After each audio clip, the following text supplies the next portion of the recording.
And that, my friends, is how America was made great once again. Breaking at this hour, Jimmy Sengenberger is currently at the crossroads of politics and economics. Radio broadcaster master, now the celeb on the web. He's the smarty of the party. He's in cahoots with the grassroots. Jimmy at the Crossroads brings you thought-provoking commentary, hard-hitting interviews, original satire, and the best bumper music known to man. Jimmy at the Crossroads! Gonna talk money, gonna talk politics. Great for all generations. Oh, what a great mix, I said. Gonna talk money, gonna talk politics. Great for all generations. Oh, what a great mix. I got Jimmy at the Crossroads, making sense out of nonsense. People want answers, they want to understand. They come to the crossroads and Jimmy gives them the plan. I said, gonna talk money, gonna talk politics. Great for all generations. Oh, what a great mix. I got Jimmy at the crossroads, making sense out of nonsense. Come on, Jimmy, what you got?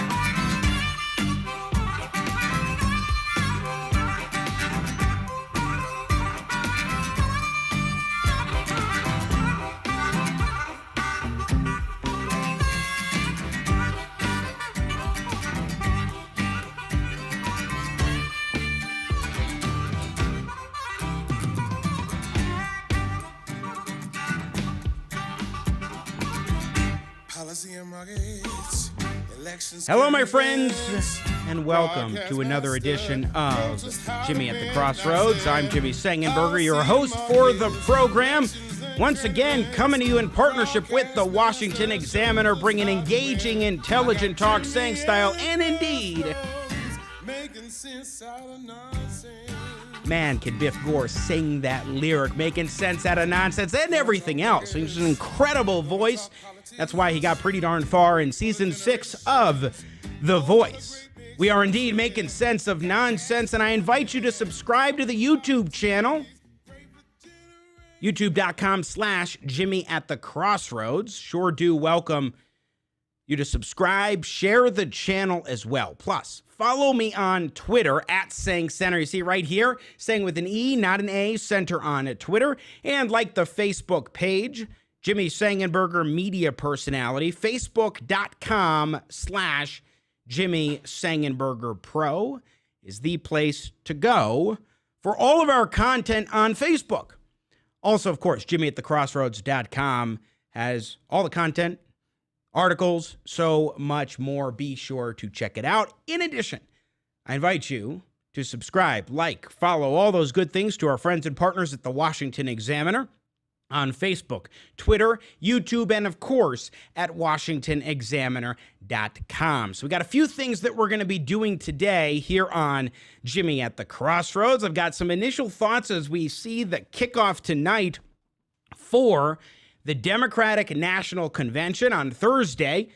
You will see both Kamala Harris and Joe Biden crowned as the ticket, with Kamala Harris, Senator Harris, as the vice presidential nominee, and of course, Joe Biden as the presidential nominee for the Democratic Party. I'll share some thoughts on that in just a moment. Also, we will be joined today by Dan Kish, who is Senior Vice President for Policy at the American Energy Alliance, to talk a little bit about Biden's it's a fracking threatening plan to absolutely eviscerate our energy sector here in the United States of America. Dan Kish will help us break that down today. And then the post office battle, got some thoughts on that, particularly vis-a-vis the idea of vote by mail, which we focused on Friday with former Colorado Secretary of State Wayne Williams and former Arapahoe County, Colorado clerk and recorder Matt Crane. It was quite a show, to be sure. And I invite you to check it out if you want to know all there is to know really about the viability of vote by mail. You might just be surprised. But so tonight, indeed, the Democratic National Convention kicks off, which is, of course, the process by which Joe Biden and Kamala Harris are formally nominated to their posts as the presidential and vice presidential nominees, respectively. Now, this is going to be a very strange instance of the Democratic National Convention because it's all going to be remote. At least most of it is. And you're not going to have the media and very large crowds in any way where he had the pageantry of the past. It's going to be very different just in terms of the logistics and the presentation and all of that, because of what we're seeing with the coronavirus pandemic. Now, here's the thing to watch for is how far to the left the Democrats play. Sure, tonight I think they're going to have John Kasich, former governor of Ohio, Republican, on stage, speaking on behalf of Joe Biden and expressing his support for Joe Biden's candidacy to beat Donald Trump in Trump's reelection fight. But also Bernie Sanders will be addressing the assembly. That's an interesting coalescence of political viewpoints there, I guess.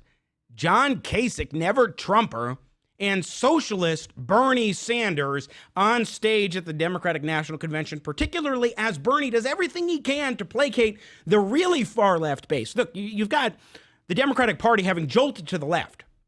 That's without question. The Democratic Party has made a leftward jolt. Moderate in the Democratic Party today is not what moderate used to be. But now that they have taken a move to the left, it's entirely reasonable for socialist Bernie Sanders, who's trying to placate the far left of an already left-wing Democratic Party, why they would put him on stage at the Democratic National Convention. And of course, Kasich is a play towards those sort of, Republicans who are waffling, who don't like Trump's personality, is trying to play into that group. But in cut 4, this is yesterday on Meet the Press, Bernie Sanders making his statement about what the Joe Biden presidency could be. Well, Chuck, as you may be aware, I am not the candidate. So my views are not the dominant views.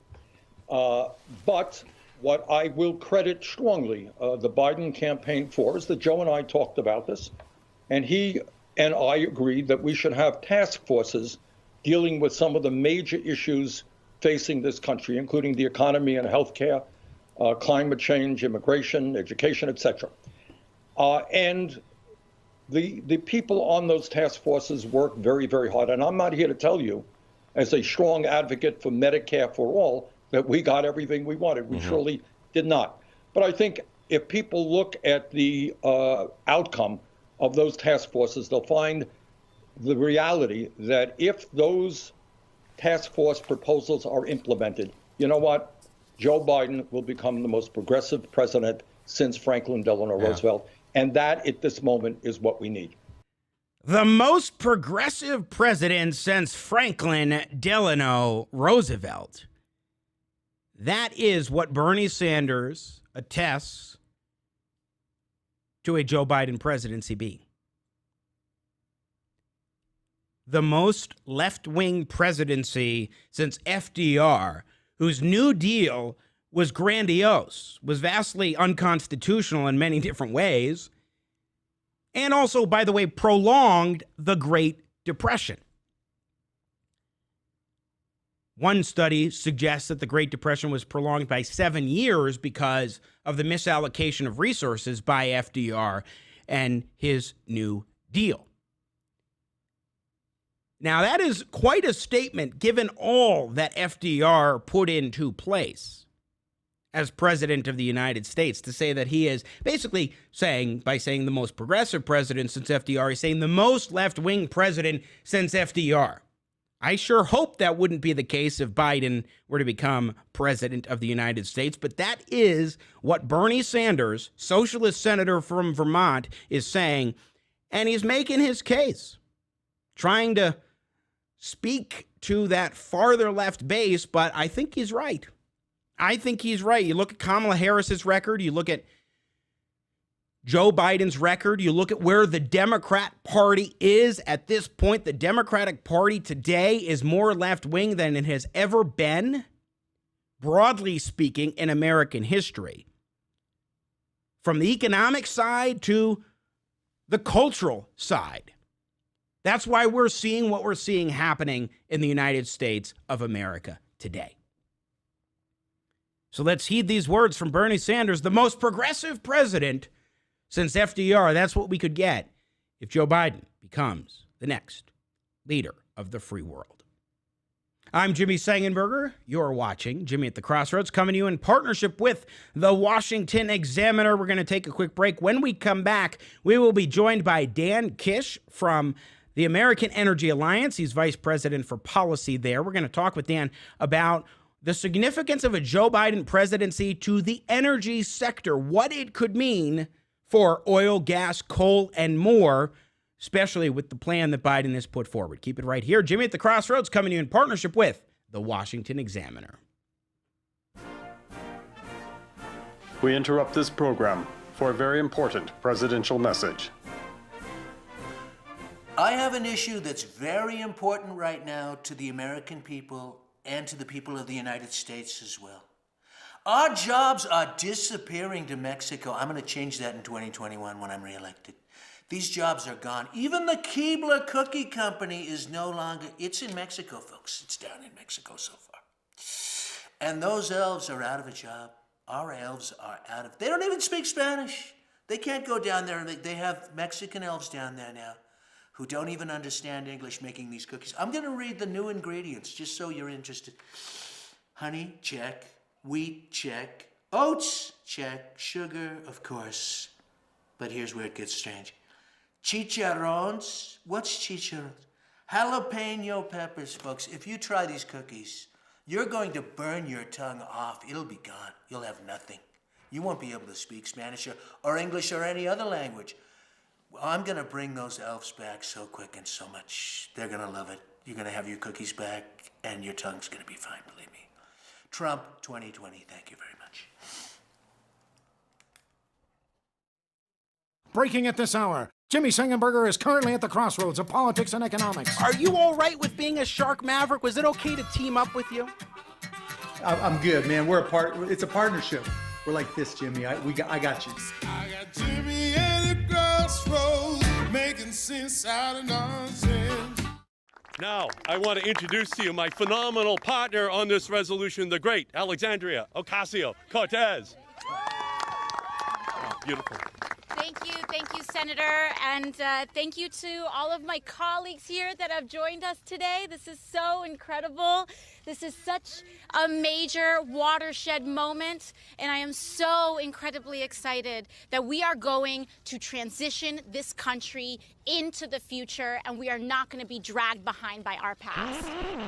I'm Jimmy Sengenberger, and folks, we don't need some godforsaken, government-orchestrated Green New Deal to protect the environment and combat climate change.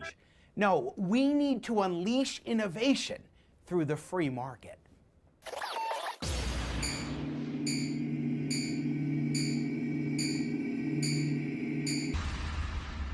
Congresswoman Alexandria Ocasio-Cortez and Senator Ed Markey, the lead sponsors of the so-called Green New Deal in Congress, won't tell you this. The mainstream media won't tell you this. But the reality is that carbon dioxide emissions in the United States in recent years have been on a downward trend. Yes, a downward trend. For example, in 2017, the USA cut our carbon dioxide emissions by about the same amount as the entire European Union increased theirs. This is remarkable, especially since 2017 was the same year that President Donald Trump withdrew the United States from the Paris Climate Accord. Not only that, but China and India are by far the biggest drivers in carbon dioxide output in the world.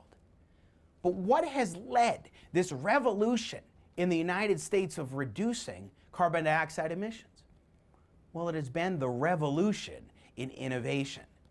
That is, the private sector has truly brought about some incredible gains in technological improvements that have resulted in this dramatic decline in carbon dioxide emissions. That's particularly, for example, with the production of oil and natural gas through increases in the technological innovations of fracking or hydraulic fracturing. So for me, this is kind of like Groundhog Day. I'm experiencing all the same outrage and all the same predictions of apocalypse and the world is coming to an end and all the rest of it. And you know what happened when George Bush pulled out of the Kyoto Treaty?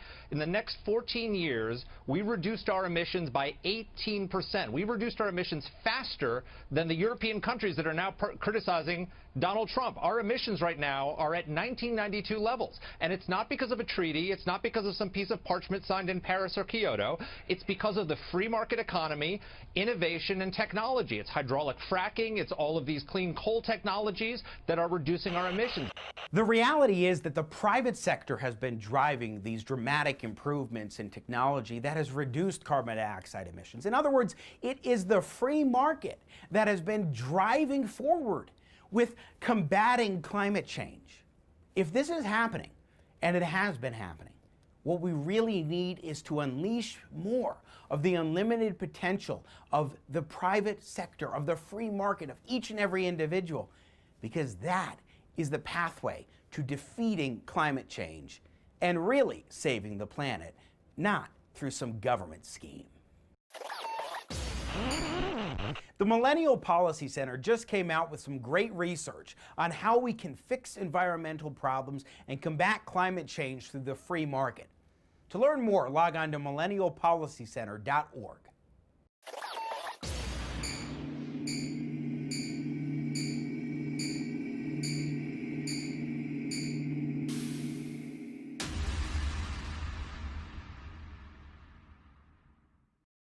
America's politics are crazy. The culture is in flux. That's why we work hard to help you keep up. More politics, more culture, and more access. We focus on the biggest stories of the day with some of the biggest names in politics and punditry. Go to our website, WashingtonExaminer.com. Subscribe to our YouTube channel. Be sure to follow us on Facebook, Twitter, and Instagram.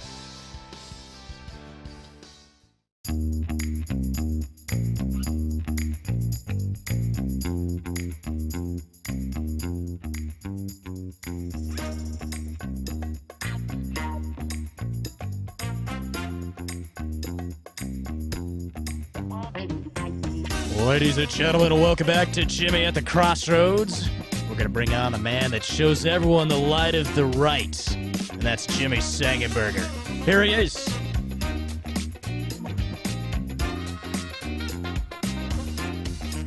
Indeed we do. The light of the right, always shining it here on Jimmy at the Crossroads. Once again, coming to you in partnership with the Washington Examiner, bringing you engaging, intelligent talk, saying style, and it is such a pleasure and a privilege to be with you once again. Folks, as I talked about in the first little segment we did, Joe Biden's going to be the nominee of the Democratic Party for President of the United States. Senator Kamala Harris of California is going to be the Democratic nominee for Vice President of the United States. And Bernie Sanders thinks that that ticket may well be the most progressive presidency since FDR. And there are a number of areas in which they would be progressive. Here on Jimmy at the Crossroads, with yours truly, Jimmy Sengenberger, we like to dive into policy issues and really shine a light on what's going on, especially when it comes to issues like energy policy and what we can expect from in this case, Joe Biden presidency, and what the difference is between Democrats and Republicans at this point in time. Let's talk about what Joe Biden has offered up for his energy plan, which is pretty darn radical, if I do say so myself, and I do, with Dan Kish, who is Senior Vice President for Policy at the American Energy Alliance and joins us here on Jimmy at the Crossroads. Dan, can you hear me okay? I can, Jimmy. Welcome to the show. It's so good to have you. Thanks for joining us. Thanks for having me. So Appreciate it. Let me play a clip here to kick things off in our conversation, Joe Biden in cut one, making clear his view on fracking during the presidential primary debates. No new fracking. And by the way, on the Recovery Act, I was able to make sure we invested $90 billion in making sure we brought down the price of solar and wind that is lower than the price of coal. That's why not another new coal plant will be built. I did that while you were watching. Number one. Number two. Joe Biden saying he wants to ban fracking. Not only does the top of the ticket want to ban fracking, but his number two choice would like to as well. Let's go to cut three. Here's Senator Kamala Harris during a forum on CNN explaining her view on the safe and increasingly safe and secure way of extracting natural gas from the ground. There's no question I'm in favor of banning fracking. So, yeah, and starting with what we can do on day one around public lands, right? And then there has to be legislation. But yes, and this is something I've taken on in California. I have a history of working on this issue. And to your point, we have to just acknowledge that the residual impact of fracking is enormous in terms of the impact on the health and safety of communities. So I wanted to kind of start things off there, but let me have you make the first word, Dan Kish, about what we might expect from this ticket of Biden versus Harris, especially if those clips are any indication. Well, thanks, Jimmy. You know, what's so astonishing about those positions is that the United States has led the world in reducing carbon dioxide. And I mean that, across the board, we have reduced our emissions more than any other country by far. And yet, the whole reason we've done that is because of fracking. It's natural gas that we didn't think we even had, and now we've got well over a century's worth. And it's only being made available because of fracking. So what's happened is we switched off of coal, which has twice the amount of carbon dioxide, and gone to natural gas, which is the cleanest organic, because that's what it is, organic fuel out there. And so basically what they're talking about is after having fought ever since 1957 in the United States to regain energy independence, we finally did it last year. We finally produced more energy than we consumed. And they're talking about tossing that all aside and hooking up to China, basically, which is the maker of most of the world's wind and solar parts, and trading the Middle East for China. So if you like that, that's what they're offering. Yeah, Dan Kish, one of the things that I think is so fundamental to what you're pointing out is how we have led the world in reducing carbon dioxide emissions. One statistic, so this is a few years old, but I always like to bring this up, that in 2017, the United States of America decreased our carbon emissions by about the same amount as the European Union countries collectively increased theirs. Indeed, the United States has been leading the charge as we have become a net exporter in both natural gas and oil. And the remarkable thing about it is if we are producing more natural gas and more oil, but especially more natural gas than ever before, yet our emissions are going down and have been on a downward trend overall in the last decade or so, that really does show that the technology has been vastly improving. Oh, yeah. The amazing thing about this is that it happens against a backdrop of what should be a success story. And some people just can't accept success, Jimmy, or at least it seems like that, because to hear it, to hear some of the loudest voices would tell you that somehow we're the bad guy, when in reality, China produces over twice as much carbon dioxide as we do. And that's changing. It's getting worse every year, whereas the United States is getting better. So basically what they're saying is you guys burn coal. 52% of the world's coal is consumed in China to make solar panels and windmills that we'll import into the United States, subsidize and put up. Yeah. And gee, can't we just declare victory? We've led the world.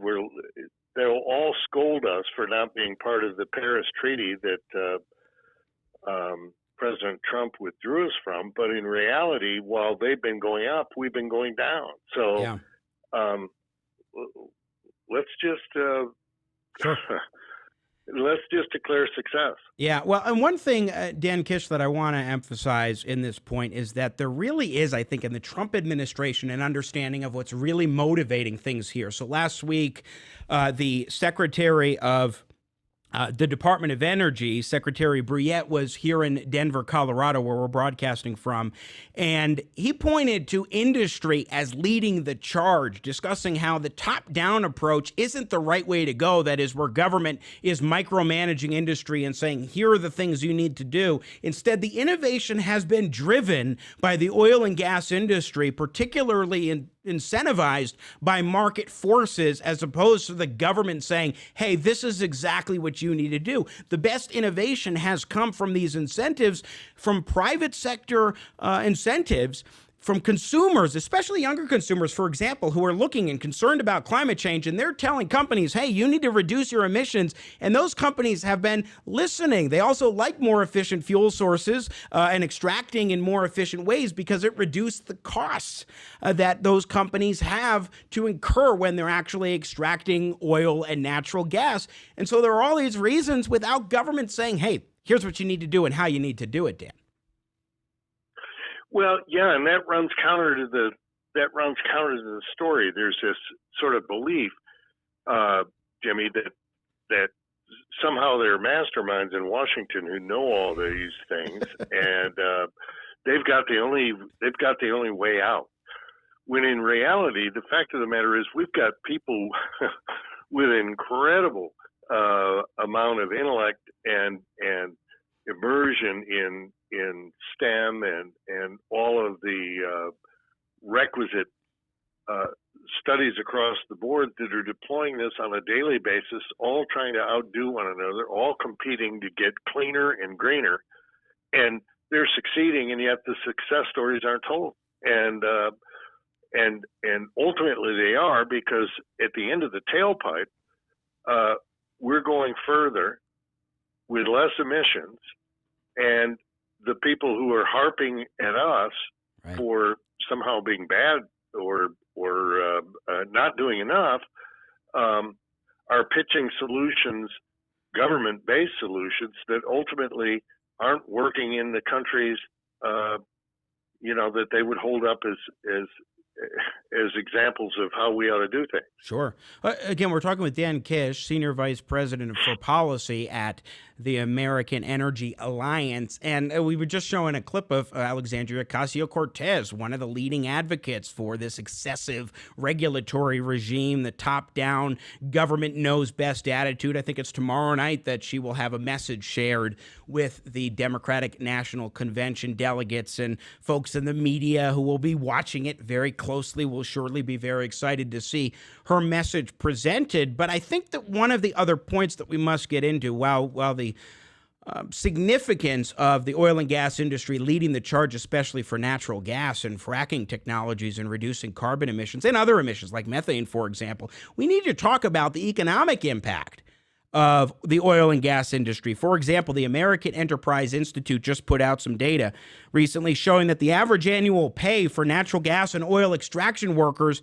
is $91,370. That's a pretty good paying job. The average annual pay for wind turbine service technicians, though, $58,000, and the average annual pay for solar installers is $46,010. If you're looking for well-paying, blue-collar jobs, look no further than the oil and gas industry, I think. Well, that's right. And again, the sort of picture that we have in our minds, or the one that's painted in the media, is that somehow these are are dirty jobs or bad jobs or something along those lines, when in reality they're extremely high technology jobs. That's why they can pay that much, because the productivity, and I'm sure your listeners who are familiar with economics and understand these things, the reason they can pay more is because the value they get, the productivity they get, is that much higher, right? For what it is they put out, and so you're theoretically giving up all the good jobs and going to much lower paid jobs, which actually don't do as much for the environment as a high paid job. So, you couldn't design more of a Rube Goldberg way to sort of kneecap the United States and the people in these industries than the one that they've got out there. It is a significant industry, especially now that the United States has become, as I noted before, a net exporter of oil and natural gas, Dan Kish. And something that I think cannot be lost is not just the value per job, but also the number of jobs. I mean, what other tidbits of economic data can you provide us with, Dan, as to the significance of the oil and gas industry to the American economy? And then I want to get to why I think it's just why I'm such a advocate for making sure that oil and gas has the room to innovate and be creative. But first, give us a little more on the economic impact, if you could, please. Sure. Well, I mean, obviously, when you're producing this energy at home, you're also less tied to people who wish you ill. Right. The United States, for the first time in a long, long time, exported oil to Saudi Arabia, to their refineries in June. If you can imagine that. We all grew up in a world where people were worried about the Middle Eastern oil imports, and yet we're exporting to them now. So that's pretty good. That's a feather in our cap. That's something we ought to take home. And in terms of the overall impact, because we can produce it here at home, it also means that the technological jobs on the side, that running numbers, doing this, doing that, are also supported, and it's also the beauty of these is that it produces real wealth. This isn't something made up by the government or concocted by, again, masterminds in Washington, D.C. It's done on the basis of meeting people's needs. Yeah. And Dan, I just want to share that one of the things that was so revelatory for me in getting to know more and more oil and gas folks here in my home state of Colorado is that I've gotten to know that they really are attuned to environmental concerns. They live, for example, here in this state, in one of the greatest places on earth, environmentally speaking, just truly beautiful mountains and just great landscapes all across the state of Colorado. They enjoy using it. They enjoy using our national parks. They want to be able to share that with their kids and have their grandkids and their great-grandkids be able to enjoy nature. But they also have really been making a big point of improving technology, as we're talking about, which I think is absolutely fundamental to this discussion and cannot be lost, is that there is that incentive to innovate, and they are actually innovating. Now, let's talk about what Joe Biden would do as president of the United States. Here's one more clip to kind of set the stage. Cut 2, he talked a little bit in a presidential debate about banning oil drilling, I think on federal lands in particular. Number one, no more subsidies for fossil fuel industry. No more drilling on federal lands. No more drilling, including offshore. No ability for the oil industry to continue to drill, period. Ends. Number one. Okay, so never mind. Broader than that, no more ability for the oil industry to drill, period. End. I misremembered that. It's more extreme than I remember. Dan Kish, what does this agenda entail? Well, just what he says. I mean, you have to believe them that ultimately they're responding to calls for this to be done without apparently doing their homework in terms of finding out, okay, how much of our energy do we get from these sources? And we get all of our transportation fuel basically comes from drilling, and not only is it our personal transportation, but all of the goods we get. You know, if Amazon shows up, chances are their vehicles are running on natural gas or oil, and that's just the way it is. And they're trying to switch that over. There is some progress on electric vehicles as well, but there again, that's China ultimately when it comes down to that. And so what we're talking about is a success story made in America right here, the place where we discovered oil and gas drilling, and have drilled more wells than the rest of the world combined. And we are the world's #1 producer. You know, yeah, people ought to take that to the bank. Sure. It's one less problem to worry about. My God, we've got lots of problems to worry about. But having a cleaner environment and being less dependent on people who wish us ill is not something we have to necessarily do, because we've solved that problem, Jimmy. You're accomplishing two objectives at once, which is pretty profound. So on Joe Biden's website, he lists out 9 key elements of his plan for a clean energy revolution. And I want to read these 9 and then get your quick reaction as we wrap up with you, Dan Kish, with the American Energy Alliance. Take executive action on day 1 to not just reverse all the damage Trump has done, but go further and faster. And he explains on that with the leasing on public lands. It calls it a federal attack on federal lands and water and so forth. Number 2, work with Congress to enact in 2021, President Biden's first year in office, legislation that by the end of his first term puts us on an irreversible path to achieve economy-wide net zero emissions no later than 2050. Number 3, rally the world to urgent and additional action. He wants another Paris Climate Agreement, or at least to join the Paris Climate Agreement and take further steps on the part of a Biden administration. Number 4, make a historic investment in clean energy and innovation. Spend over $400 billion in 10 years on clean energy sources.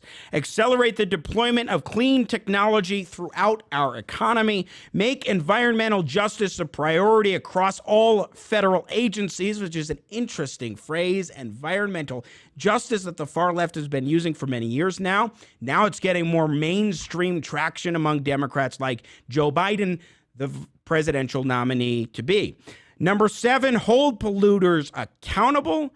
So he wants to make public companies disclose climate-related financial risks and the greenhouse gas emissions in their operations and supply chains, and more than that, too. Number 8, create 10 million good-paying middle-class union jobs. And number 9, fulfill our obligations to the communities and workers that have risked their lives to produce fossil fuels that made it possible for America to win world wars and become an industrial power. Obviously, there's explanations that they have here. Some of it is rosy language. What do you make of those 9 planks in the Biden energy plan, Dan Kish? Boy, it all sounds good if it were based upon actual facts, but it's not. 80% of our energy comes from the sources that he would seek to ban. So it's including hydro that's been around for a long, long time, and nuclear, which we invented. They're talking about, replacing all of the things that make things run, that keep our lights on, that make our computers go, with things that we're going to have to ultimately import from China. I mean, 70% of the solar panels in the world, or that are made in the world, come from China. We make 1%.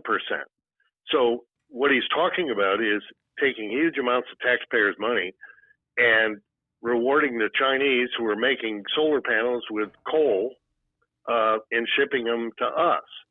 And throwing on more coal. They're building as many plants in China as we have in the entire United States, and they already have 5 times as much electricity or 5 times as many plants in terms of capacity as we do. So that's basically the answer. In terms of jobs, we've talked about how much jobs pay in oil and gas versus other replacement industries. So we're talking about being poorer, shipping more money abroad, and turning our backs on the technology that's leading the world, literally leading the world towards a cleaner environment in terms of liberating natural gas and that sort of thing. So sounds good, but well, it sounds good in some regards, but as you're pointing out, Dan Kish, again with the American Energy Alliance, it's not fitting with reality. It's also not realistic, and it is undermining an important sector of the American economy that actually is helping to foster greater prosperity around the globe, too. I mean, one of the things that we should be advancing, going to your point about coal in China, but it's not just China. Numerous other parts of the country are finally putting power grids in place that are based in coal. Now, that's an improvement for their economy. It means that more people are able to access energy resources that they weren't able to before. But what if we could export natural gas that can then be put to use, utilized in those countries cheaply, affordably, instead of coal, which puts out significantly more emissions than natural gas does? And not only that, it's affordable, unlike wind and solar exports might be for those countries that are still developing nations and need the most affordable resources that they can when it comes to energy. In other words, if you want to bring down carbon emissions, Democrats should be favoring more natural gas production and especially more natural gas exports. Well, that's right. And for a number of reasons. I mean, I give you a classic example. Last year, from 2018 to 2019, natural gas exports to Poland increased 1,000% from the United States. Electrical generation from the United States, and it'll replace coal there. And that's the way they're proceeding. And so that also strengthens us strategically, national security-wise, and the rest, because instead of being dependent upon people and worrying about whether or not they're going to cut us off and that sort of stuff to Poland, China is actually buying natural gas from the United States as well as oil. And these are the things that we can do on the basis of having this under our feet, and we benefit across the board. And the environment, ultimately, at the end of the day, is better off because of that. Yeah, I think that's very true. And the Biden agenda would undermine all of that. Dan Kish, Senior Vice President for Policy at the American Energy Alliance. Great to check in with you today, sir, on this very important topic. I appreciate you joining us. Jimmy, anytime. Thanks so much. Thank you. Once again, Dan Kish joining us from the American Energy Alliance here on Jimmy at the Crossroads. We're going to take a quick break. When we come back, I've got my thoughts on the post office battle right now. A few thoughts on that subject. You do not want to miss it as we continue here on Jimmy at the Crossroads, coming to you in partnership with the Washington Examiner. And once again, bringing engaging, intelligent talk, Sang style. Stay tuned. And now, the further future adventures of Starship Winkler. Thanks for coming to this medical convention with me, Captain. You're a true friend. You promised there'd be green women. Well, I'd like you to meet some of my colleagues. This is Dr. Scholes, podiatrist. How do you do? And this is Dr. Pepper. Gesundheit. Oh, and here comes Dr. Phil. He's a psychiatrist. Well, every pancake has two sides. And You're right, Doc. He is boring. I'm right here. And this is Dr. Spock, child psychologist. Goodgy. And of course, this is Dr. Octopus. Oh, hello. How do you do? How do you do? How do you do? Hi, give me 5. Pleased to meet you. Give me 5. How do you do? You do. So, Doc Ock, what's your field? I am a proctologist. Oh, I wish I hadn't shaken all 8 hands. Well, Did the captain bring enough hand sanitizer? Tune in next time when we hear... And this is Dr. Quinn, medicine woman. Finally, a woman. Hey, how are ya? Hey, how are ya? Hey, how are ya? Ugh. On Starship Winkler. America's politics are crazy. The culture is in flux. That's why we work hard to help you keep up. More politics, more culture, and more access. We focus on the biggest stories of the day with some of the biggest names in politics and punditry. Go to our website, WashingtonExaminer.com. Subscribe to our YouTube channel. Be sure to follow us on Facebook, Twitter, and Instagram. Okay, welcome to the auditions for the official voice of Jimmy at the Crossroads. Name, please? Kermit the Frog. Okay, go ahead.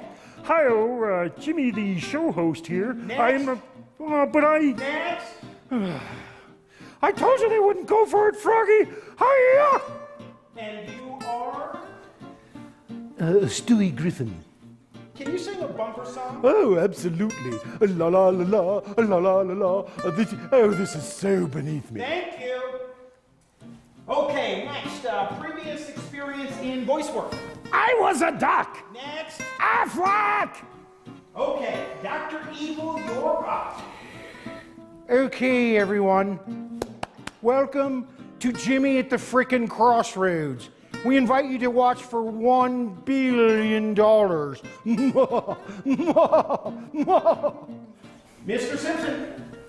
What? Mr. Simpson. Who's talking? Mr. Simpson. What? Over here. Oh, hey. Let's hear the announcer voice. I can't do an announcer voice. Oh, but I can do Mr. Burns. Announcer guy, eh? Excellent. George W. Bush. I'm here to auditionify for the announcerification process there for Jimmy Mushroomburger. It's Sengenberger. Jimmy In-N-Out Burger. Next. And you are? The name is Doc Brown. Okay, go ahead, please. Welcome back to the Crossroads. I love your enthusiasm. When can you start? Last year.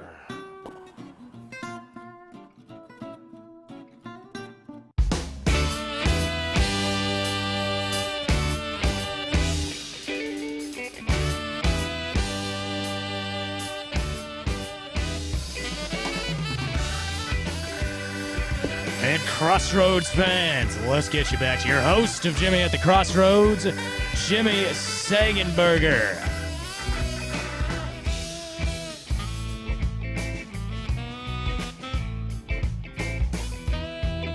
Yes, indeed. Welcome back, Jimmy at the Crossroads. I am Jimmy Sengenberger, your host for the program. Coming to you in partnership with the Washington Examiner, bringing engaging, intelligent talk, Sang style. So great to be with you. To talk now, let's talk a little bit right now about what's going on with the Postal Service. Because there's a big debate happening on the countryside, or across the country rather, about the post office, funding the post office with additional money, billions of dollars that Democrats want in particular. Nancy Pelosi now wanting Louis DeJoy, the recently installed Postmaster General, who comes from the private sector, to go before a House committee and provide testimony. It's some urgent affair, as though getting money for the post office is the panacea that will ensure mail ballots work great, and that every state in the union will be able to jump in if they want to. That's the impression that you're getting. On Friday, we spoke with former Colorado Secretary of State, Wayne Williams, who was Secretary of State for Colorado, the third state to implement a statewide vote-by-mail system from 2015 to 2019. We also spoke with Matt Crane, former clerk and recorder of Arapahoe County, Colorado, who was clerk from 2013 through 2019. Now, both Williams and Crane were county clerks during 2013 when voters decided to move forward with the switch to vote by mail, in 2014 when it was first implemented. That is a pretty important insight that they can bring, the experience of how we got there in Colorado, where I'm broadcasting from, and how it developed over time. Well, Matt Crane, one of the points he said is that throwing money at the post office or throwing money to states for vote by mail isn't the panacea that people think it is. And yet the Democrats are trying to paint this picture twofold. Number one, President Trump is out to get the post office. Not just because of elections, but in general, he's out to get the post office, and it's going to harm Americans. And all the problems we see with the post office are just the result of President Trump doing some sort of full-throated effort to get at the USPS. That's number one. Number two, if only we can make sure that the post office gets money so they can move ballots quickly, that's going to solve all of the problems. That is nonsensical. Let's take point number one about the United States Postal Service. The reality about the post office is that it is bleeding money. And it has been bleeding money for years. The only reason that the United States Postal Service is alive today is because of packages. But even then, it is still taking losses, significant losses. In 2019, so last year, the United States Postal Service, trying to find the data here, the United States Postal Service last year lost $9 billion. Took a $9 billion net loss, $8.8 billion in fiscal year 2014 or 2019, despite a $514 million increase in operating revenue. And as of the end of last year, it was on track to run out of cash by 2024. Many other countries have privatized their postal services, something we will explore later on this program, another day. They've privatized their postal services because of the costs and challenges involved. In fact, in 2001, now Democratic governor of Colorado, former congressman from Colorado, then Secretary of Education, a member of the Board of Education in Colorado, Jared Polis, wrote a paper for the Independence Institute in which he endorsed privatizing the USPS in 2001. Liberal Democratic governor, now today, Jared Polis endorsed privatizing the Postal Service. The reality is it is a loss. A massive loss all the time. That is the definition of the Postal Service. There need to be reforms without any question. And Louis DeJoy, the Postmaster General, is bringing a private sector mindset and trying to figure out the costs. Now, the timing of this and the language that President Trump has used are what is stirring these concerns that I think are vastly overstated. When it comes to the post office, it is an ineffective service financially. Yes, it gets things from place A to place B. It traces its roots back to 1775 with Benjamin Franklin making it possible for the insurgents in the American colonies to communicate with one another and share postage and so forth. Get mail from one location to another. It traces its roots back. It's a significant institution. But the problem is that now it is a giant loser financially. No matter what they've done, it has not improved its viability. And the United States government, federal government, should not simply use taxpayer dollars to bail it out. Given the financial constraints already endured by the Postal Service last year, $9 billion loss. You can't just think, oh, if we give money to the Postal Service, that's going to make sure not only that vote by mail works better, but also that the post office is a more vibrant entity. That's just not reality. The financial data does not lie, and we have years and years of it. Decades of information. The only thing, again, keeping the post office afloat is package delivery. And guess what? There's a lot more competition in package delivery than mail, where they have a monopoly on mail delivery. You cannot do mail, traditional mail, through UPS or FedEx. Now, the messaging from President Trump is where I do think that there's reason for concern. Let's go to cut 8.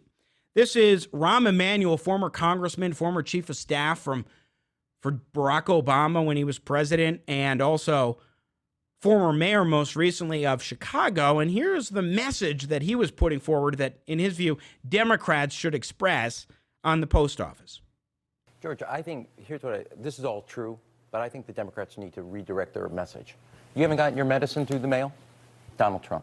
That's the problem. You haven't gotten your Social Security check and you're going to miss your mortgage payment, or you're going to miss some benefit for your health care costs? Donald Trump's your problem. The Republicans are the problem. Voting is about us in the election.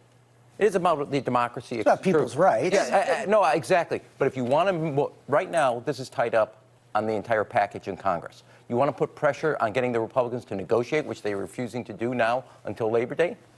Change the message to something that's relevant to the American people today, not 3 months. And so I 100%. So Rahm Emanuel saying, hey, let's put all the blame on President Trump, even though it does not belong there. Now, this is where President Trump needs to be more careful with his words. Because, hey, Nathan, do we have that clip? I think it was cut 3 from Friday with President Trump the other day when he was talking. It's a short clip, Fox News or Fox Business interview, where President Trump talks specifically about the post office and funding the post office and vote by mail and so forth, where I think it was an unforced error in terms of helping to set the stage for Democrats to make this bogus line of attack. And it is a bogus line of attack. They were already seeing issues with mail earlier this year. In fact, when it comes to the announcements regarding these letters that just went out to 46 states, warning them about the challenges with vote by mail, the letters were actually planned well before the current Postmaster General was installed. It was a May letter originally posted to USPS.com by the USPS General Counsel, Thomas Marshall. This is the one that says, quote, that the states and their deadlines, they were warning states that their deadlines, quote, for requesting and casting mail-in ballots are incongruous with the Postal Service's delivery standards. He also said, quote, to account for delivery standards and to allow for contingencies, example, weather issues or unforeseen events, voters should mail their return ballots at least 1 week prior to the date. And the same rule, he added, should apply to blank ballots. Quote, the Postal Service also recommends that state or local election officials use first-class mail and allow 1 week for delivery to voters. That was before we had a wide-scale mass discussion about vote by mail. That's before President Trump really started harping on vote by mail and expressing his understandable criticisms and concerns, rather, that we discussed on Friday on this program. But even more importantly, it's exactly right. Colorado has been using, as we've talked about, vote by mail statewide since 2014. We have done a presidential election cycle with it. We have done 2 midterm elections with it. And we have done 3 off year, odd year elections with it. We have a thing or two to say from our own experiences about vote by mail. And one of the things is that, yes, the Postal Service is not perfect. In November of last year, ballots showed up on Election Day for 828 voters in Arapahoe County, Colorado. And that's because the current clerk and recorder, Joan Lopez, didn't pay for first-class postage and didn't set up ballot tracking. So election ballots didn't show up to these voters until Election Day. Now, many of them were able to go access their ballot in another way. They were able to show up at a polling station and vote in person, for example. They might have been able to request absentee. But still, she didn't pay for first-class postage, decided to go for the bulk rate, I think, and it didn't get there in time. I mean, I guess it did because it got there on Election Day, but it was supposed to get there in advance. Now, these were replacement ballots that were requested by these voters, but they should have gotten there more quickly. The point is that you cannot simply count on the United States Postal Service to do it simply by giving money. Colorado's the third state to implement vote by mail. Not many states have been doing this kind of thing. And even with that, you still have some troubles. Because election officials need to be prepared themselves. So here is the fundamental point. This is the most important point relative to this whole discussion of vote by mail. The Democrats are trying to scapegoat other issues with a VBM system by pointing to a lack of funding to the Postal Service, by pointing to President Trump and his administration taking certain steps that were unrelated to what we're seeing with the expansion of vote by mail across the country. There are many problems with rushing vote by mail. We talked about this on Friday. A heck of a lot of states are not remotely prepared and ready for this burden. And so Democrats are looking and they're saying, hey, this is the source of the problem. It's Donald Trump. Your medication's coming in late. Your ballot's not getting there on time. Donald Trump, Louis DeJoy, trying to destroy the Postal Service. That's not true at all. It's not remotely true. And actually, yesterday on ABC This Week, Chris Christie, the former governor of New Jersey, had a very important statement to make in Cut 7 about the readiness of county clerks around the country, in New Jersey, his home state, and elsewhere, and their readiness to handle the influx of these mail ballots. Take a listen. Listen, the more important issue here, again, is to understand the rationale for this.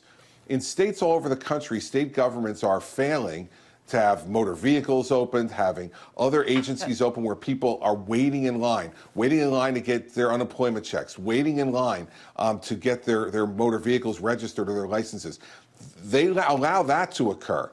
But somehow waiting in line to exercise the most precious vote you have every 4 years for President of the United States, somehow it can't be done, and we have to try to do a universal mail-in system when the post office isn't ready for it. But more importantly, George, the county clerks aren't ready for this across this country to process all of these ballots in a timely fashion.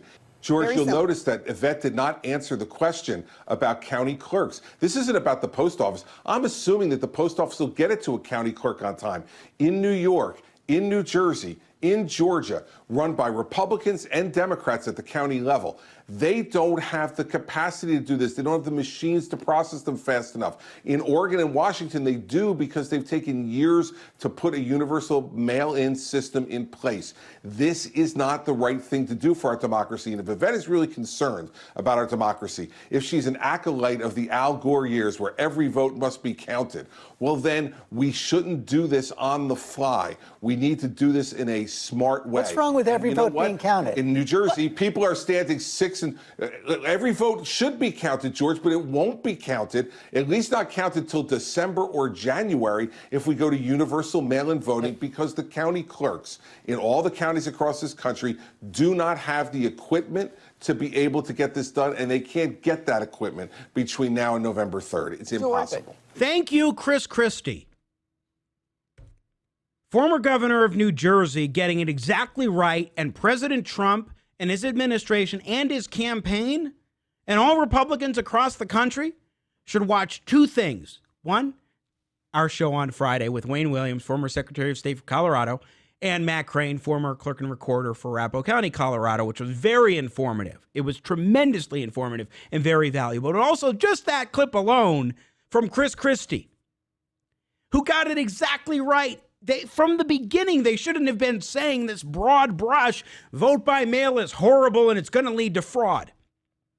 They should say, county clerks are not ready for this. The systems are not in place to make this work effectively. And fraud can happen if you rush it and you do it wrong. For example, not requiring signature verification. Secretary Williams made the point on Friday about how the Democrat bill in the House of Representatives would forbid any signature verification requirements across the country, including the ones that have made Colorado a hallmark, as the Washington Post once called it, with the safest election in the country. Paraphrasing there, but safest was the word that they used to describe Colorado's elections. That's the point that we should be raising everywhere, is not vote by mail broadly is a problem. Then if it works in some states, then people will be able to say, well, it actually works in some states. And then others can say, oh, well, it doesn't work in some states. It was a problem. It's just a mess. And it's a messaging mess, too. From the start, the Trump administration, President Trump and the campaign, to the extent the campaign's even talking about this, should have said, look, we got to be smart in this regard. It can work. It works in Colorado, Oregon, Washington, but countless states are not prepared. And look, folks, ballots need to be printed starting next month. If states are not ready, then they are not ready, and they should not do it and should not give false hope and then allow Democrats to just blame the United States Postal Service being undercut by President Trump, because that's not what's going on here.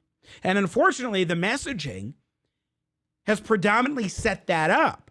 So Republicans need to start following what we've been saying on this program and what Chris Christie was saying on ABC this week, and underscoring the preparedness and the technology and the systemic reasons